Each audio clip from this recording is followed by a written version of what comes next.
Yan ang ulam ko guys. Agahan, tanghalian, hapunan. Nilagang yellow bean. So yan, pinakuluan ko. Haluan ko siya guys ng gulay. So guys, yan na yung gulay. Wala siyang talong.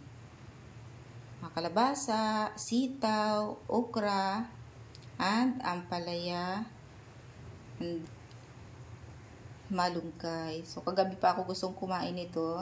So, ngayon ko lang magagawa kasi nga ulan. So, ito na. Agahan tanghalian hanggang mamayang hapunan na ito pagkain ko. So, let's do it! So, ayan mga kabislog. Luto na yung gulay natin.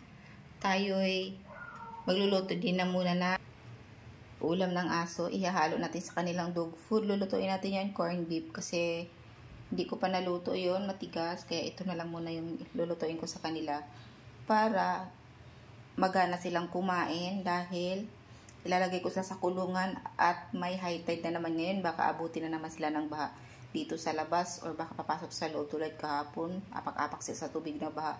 Tapos yung heartworm na naman ang inaalala ko. So, yun naman. So, mga kabislog, yan luto na. Lilipat ko lang siya sa dito kasi hindi yan gagana dyan. At gigisahin ko muna yung corned beef para sa alaga ko. Pakakainin ko sila muna bago ako kakain ng gulay mga kabislog.